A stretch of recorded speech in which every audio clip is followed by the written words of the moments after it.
ಇದು 1100 ಗಿಡ ಇದೆ. ಗುಣಪ ಜಲ ಬಹಳ ತೃಪ್ತಿ ಕೊಟ್ಟಿದೆ. ಬಹಳ ಮಾಡಿ ಒಂದು 6 ವರ್ಷದ ಗಿಡ ರೀ ಇದು. ₹500 ಟೆಸ್ಟ್ ನಲ್ಲಿ 15,000 ಉಳಿತಾಯ. ಹಾ, ನಂದು ಇದು 3ನೇ ವರ್ಷದ ಫಸಲ್ ಇದು. ಫಸ್ಟಿನ ವರ್ಷ 21 ಕ್ವಿಂಟಲ್ ಆಗಿತ್ತು. ಆಚೆ ವರ್ಷ ಹೋದನೇ ವರ್ಷ 54 ಕ್ವಿಂಟಲ್ ಆಗಿತ್ತು. ಮೊನ್ನೆ ಯಾರೋ ಒಬ್ರು ವ್ಯಾಪಾರಕ್ಕೆ ಬಂದಾಗ 8 ಲಕ್ಷ ಕೇಳಿದ್ರು, ಕೊಡ್ಲಿಲ್ಲ ಸರ್ ನಾನು ಇದನ್ನ.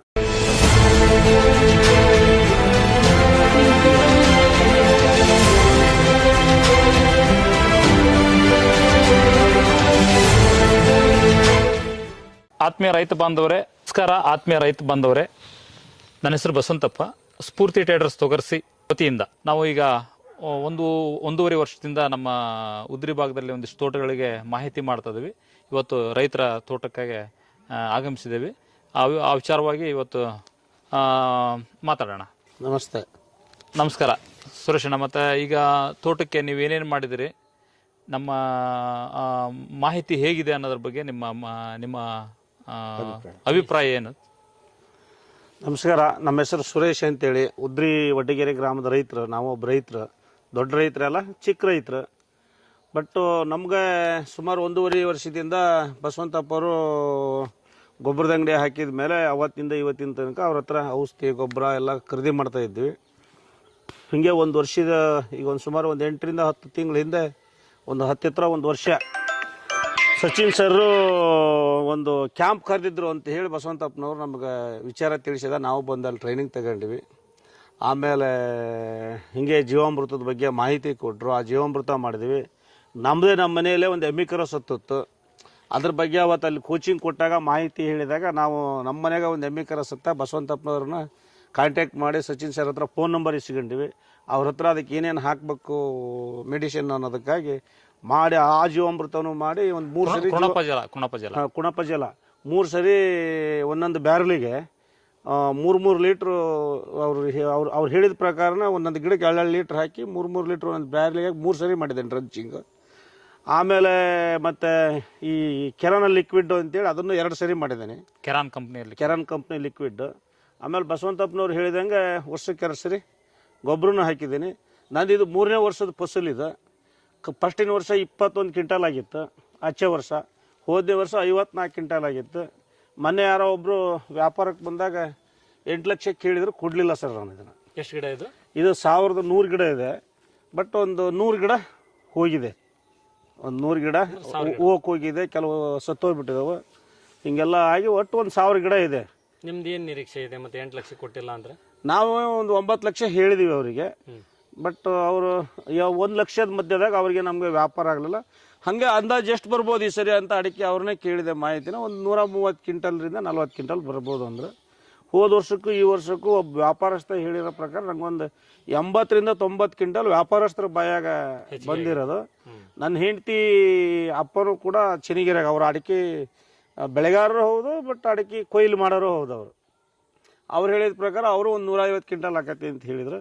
ಬಸವಂತಪ್ಪ ಅವರು ಮಾರ್ಗದರ್ಶನದಿಂದ ಸಚಿನ್ ಸರ್ ಸಿಕ್ಕ ಮೇಲೆ ನಮಗೆ ದೇವ್ರು ಸಿಕ್ಕಂಗಾಗಿದೆ. ಈಗ ಹೆಂಗಂದ್ರೆ ನಾವು ರೈತರು ಒಂದಿಷ್ಟು ಅದ್ರ ಬಗ್ಗೆ ನನಗಂತೂ ಫುಲ್ ಕಾನ್ಫಿಡೆನ್ಸ್ ಬಂತು.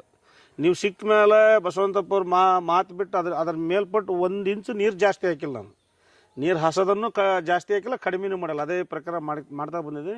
ನನಗಂತೂ ತೃಪ್ತಿ ಐತೆ ಸರ್. ನೀರು ಉಳಿತಾಯ ಆಗಿದೆ. ಬಟ್ ನನಗೂ ತೃಪ್ತಿ ಇದೆ. ನಮ್ಮ ಫಸಲು ಒಳ್ಳೆ ಚೆನ್ನಾಗೇ ಬಂದಿದೆ ಸರ್. ನಂದು ಆ ಕಡೆದು ನೀವೇ ಬಂದಾಗ ಅದಕ್ಕೆಲ್ಲ ನುಸಿರು ಹೋಗತ್ತೈತಿ ಅಂತ ಹೇಳಿದ್ರಿ.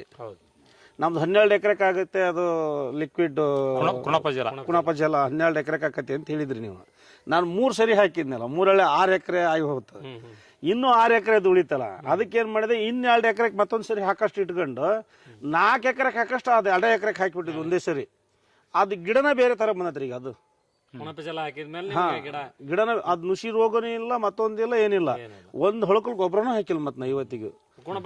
ಬಹಳ ವಿಶೇಷ ನಿಮ್ದ್ರಾಗ ಅದು 7-8 ಲೀಟರ್ ಒಂದು ಬ್ಯಾರಲಿಗೆ ಹಾಕಿ ಸುಮ್ಮನೆ ಹಂಗ ಹೊಯ್ದು ಬಿಟ್ಟಿದ್ದು ಒಂದೇ ಸರಿ ಹಾಕಿದ್ದು. ಭಾಳ ಹೈಯೆಸ್ಟ್ ಬಂದಿದೆ.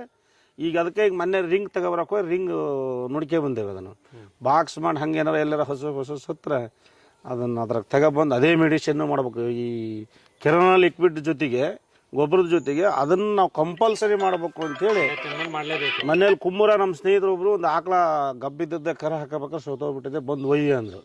ಅದನ್ನು ತಗೊಬಂದು ಹಾಕಾಕ ಸ್ಟೋರ್ ಮಾಡಿ ಇಟ್ಕೊಳಕ್ಕೆ ನಮಗೆ ಟ್ಯಾಂಕ್ ಇರಲಿಲ್ಲ. ಬಸವಂತಪ್ಪನವರು ಅವಾಗ ಕಾಂಟ್ಯಾಕ್ಟ್ ಮಾಡಿದ ಎಲ್ಲಾರ ಇದ್ರೆ ಹೇಳಿ ಟ್ಯಾಂಕ್ ಅದು ಹೆರ್ಕೆ ಹೋಗೋಣ ಅಂತ. ಅವನೆಲ್ಲ ಶಿವಮೊಗ್ಗದಾಗ ಅದಾನೆ, ಹಿಂಗೆ ಕೋರ್ಟಿಗೆ ಎಲ್ಲ ಬಂದದನಿ ಅಂದ್ರೆ ಅವರು. ಮತ್ತು ನಾವು ಅವಾಗ ಏನು ಮಾಡಕ್ಕೆ ನಮ್ಮ ಅದ್ರೇನು ಹಿಟ್ಕೊಂಡೇನು ಮುರಿಯಾಗಿ ಹಿಟ್ಕೊಳೋದಲ್ಲ ನೋಡ್ರಿ. ಹಾಗಾಗಿ ಅವ್ರಿಗೆ ಅದ್ಲ ಬೀಸ ಹಾಕ್ರಿ ಅಂದಿವಿ. ಅದನ್ನು ವ್ಯವಸ್ಥೆ ಮಾಡಿ ಇಟ್ಕೊಂತ ಅದ್ರ ಮೇಲೆ ಭಾಳ ಕಾನ್ಫಿಡೆನ್ಸ್ ಇದೆ ನಮಗೆ. ನಿಮ್ಗೆ ಕುಣಪ ಜಲ ಭಾಳ ತೃಪ್ತಿ. ಕುಣಪ ಜಲ ಭಾಳ ತೃಪ್ತಿ ಕೊಟ್ಟಿದೆ. ಅದರಿಂದನೇ ಇದು 70% ನಮ್ಮ ಫಸಲು ಈ ರೀತಿ ಬಂದಿದೆ ಅನ್ನೋ ಒಂದು ನನಗೆ ಆತ್ಮ ಸಂತೋಷದಿಂದ ತೃಪ್ತಿ ಇದೆ. ಮಣ್ಣಿನ ಪರೀಕ್ಷೆ ಮಾಡಿಸಿರಿ? ಮಣ್ಣಿನ ಪರೀಕ್ಷೆನೂ ಹಿಂದೆ ನೀವು ಸ್ಟಾರ್ಟಿಂಗ್ ಸಿಕ್ಕಾಗ ಒಂದ್ಸರಿ ಮಾಡಿಸಿದ್ದೆ. ಮೊನ್ನೆ ಏನು ಗೊಬ್ಬರ ಕೆನಲ್ ಲಿಕ್ವಿಡ್ ಗ್ರಾನ್ಯೂಲ್ಸ್ ಅವೆಲ್ಲ ಹಾಕ್ಬೇಕಾದ್ರೆ ಒಂದ್ಸರಿ ಪರೀಕ್ಷೆ ಮಾಡಿಸಿ ಹಾಕ್ಸಿದ್ದೀನಿ. ಮಣ್ಣಿನ ಪರೀಕ್ಷೆ ಯಾವ ಸೆಟ್ಲೈಟ್ ಆಧಾರಿತ? ಸೆಟ್ಲೈಟ್ ಆಧಾರಿತ ಈ ಸರಿ ಆಗಿದೆ. ಒಂದ್ ಬಾರಿ ಮಣ್ಣಿನ ಟೆಸ್ಟ್ ಆಗೈತಿ, ಒಂದ್ಸರಿ ಮಣ್ಣಿನ ಟೆಸ್ಟ್ ಆಗಿದೆ, ಎರಡನೇ ಬಾರಿ ಸೆಟ್ಲೈಟ್ ಟೆಸ್ಟ್ ಮಾಡಿಸಿ ಗೊಬ್ಬರ ಹಾಕೋ ಸಲುವಾಗಿ ಸೆಟ್ಲೈಟ್ ಟೆಸ್ಟ್. ನಂತರ ಈಗ ನೀವು ಓವರಾಲ್ ಆಗಿ ಈಗ ಬಸವಂತಪ್ಪನವರ ಮಾರ್ಗದರ್ಶನ ನಿಮ್ಗೇನು ಸಿಕ್ಕೈತಿ, ಇದು ನಿಮ್ಗೆ ಸಂಪೂರ್ಣ ತೃಪ್ತಿ ಕೊಟ್ಟೈತಿ? ಸಂಪೂರ್ಣ ತೃಪ್ತಿ ಐತ್ರಿ. ಇದೇನ ರೊಕ್ಕ ಕೊಟ್ಟು ಕೇಳೋ ಮಾತಲ್ರಿ. ಇದ್ದಂಗೆ ಹೇಳಕೇನ್ರಿ. ಇಲ್ಲ ಬಸವಂತಪ್ಪ ಅವ್ರ ಮೆಡಿಸಿನ್ ಇಂದ ನಮಗೆ ಏನಾರ ತೃಪ್ತಿದಾಯಕ ಆಗಿಲ್ಲ ಅಂದ್ರೆ ಅವ್ನು ಇಲ್ಲೆಲ್ಲಿ ಬರಕ ಬಿಡ್ತದಲ್ಲ ನಾವು. ಅಂದ್ರೆ ಈಗ ನೀವು 21 ಕ್ವಿಂಟಲ್ನಿಂದ ಹಿಂದಿನ ವರ್ಷಕ್ಕೆ ಎಷ್ಟು ಹೋಯ್ತಂದ್ರಿ? ಒಂದೇ ವರ್ಷ 21 ಕ್ವಿಂಟಲ್ ಬಂದಿತ್ತು ಅಂದ್ರೆ 54 ಕ್ವಿಂಟಲ್ 54ಕ್ಕೆ ಹೋಗೈತಿ. ಈ ಸಲ 150 ನೀವು ಅಂದಾಜ್ ಕಟ್ಟಿ. ಅಲ್ಲಿಗೆ ಅಂದ್ರೆ 1 to 3 ಲೆವೆಲ್ಗೆ ಈ ಸರಿ ಬಂದಿದೆ. ಹಂಗಾಗಿರೋದ್ರೆ ತೃಪ್ತಿ ಇದೆ. ನನಗೆ ಇದು ಬಹಳ ಮಾಡಿ ಒಂದು 6 ವರ್ಷದ ಗಿಡ ರೀ ಇದು. 6 ವರ್ಷದ ಗಿಡ.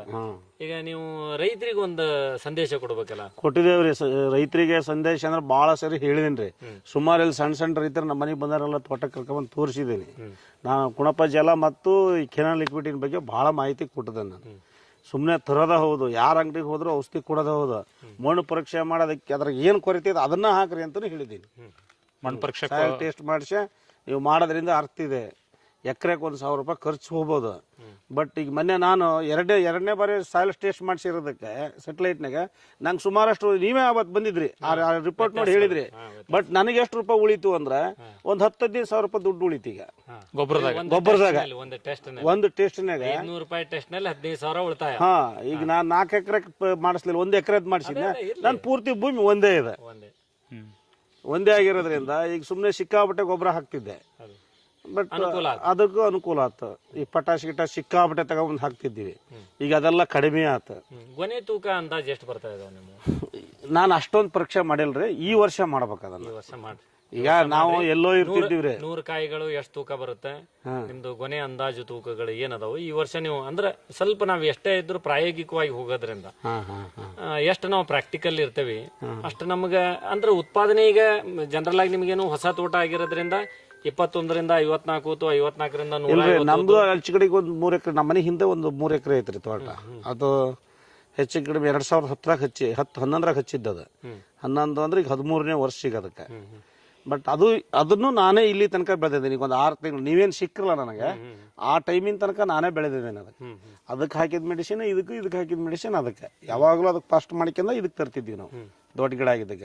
ಈಗ ಅದು ಈಗೊಂದು ಈ ಫಸಲ್ ಫಸ್ಟ್ ಅಷ್ಟೇ ನಮ್ಮ ಅಣ್ಣರಿಗೆ ಕೊಟ್ಟಿದ್ದೇನೆ ಅದನ್ನ. ನಮ್ಮ ಅಣ್ಣರಿಬ್ಬರು ಅದಾರ. ಬಟ್ ಅದು ಹೋದ ಸರಿ 120 ಕ್ವಿಂಟಲ್ ಆಗಿತ್ತು. ಎಲ್ಲಿಗೆ ಅಂದ್ರೆ 17ನೇ ವರ್ಷಕ್ಕೆ. ಎಷ್ಟು ಗಿಡ ಅದು? ಅದು 1500 ಚಿಲ್ಲರೆ ಇದೆ ಅದು ಗಿಡ. 1500 ಚಿಲ್ಲರ್ ಗಿಡಕ್ಕೆ 120 ಕ್ವಿಂಟಲ್ ಆಗಿದೆ. ಬೇಡ 50 ಗಿಡ ಹೋದ್ರೆ 1500 ಗಿಡ ಪಕ್ಕ ಇದೆ ಅದ್ರ. ಈಗ ಇದು 1000 ಗಿಡಕ್ಕೆ ನಿಮ್ಗೆ 150 ಕ್ವಿಂಟಲ್ ಈ ವರ್ಷ ನಿರೀಕ್ಷೆ ಬಂದ್ಬಿಟ್ಟದ ನಿಮ್ಗೆ? ಈ ವರ್ಷ ನಿರೀಕ್ಷೆ ಬಂದಿದೆ. ಬಟ್ 12 ವರ್ಷದ ಗಿಡ, ಇದು 6 ವರ್ಷದ ಗಿಡ. ನಾನೇ ಪ್ರತಿ ವರ್ಷ ಮಾರೋದಲ್ಲ ಅದನ್ನ. ಈ ವರ್ಷ ಅಷ್ಟೇ ಅಣ್ಣರಿಗೆ ಕೊಟ್ಟಿದ್ದೇನೆ ಅದನ್ನ ಮೆಡಿಸಿನ್. ಅದಕ್ಕೆ ಔಷಧಿ ಹೊಡೆದಾಗ ಇದಕ್ಕೆ ಔಷಧಿ ಹೊಡಿತಿದ್ದೀವಿ. ಹಿಂಗೆಲ್ಲ ಮಾಡ್ಕೊಂತಾನೆ ಬಂದೇನೆ ಈ ವರ್ಷದ ತನಕ. ಬಟ್ ತೃಪ್ತಿ ತಂದಿದೆ ನನಗಂತ, ಪೂರ್ತಿ ಸಂತೃಪ್ತಿ ಬಂದೈತೆ. ತುಂಬಾ ಧನ್ಯವಾದಗಳು ನಿಮ್ಮ ಮಾಹಿತಿ. Thank you sir.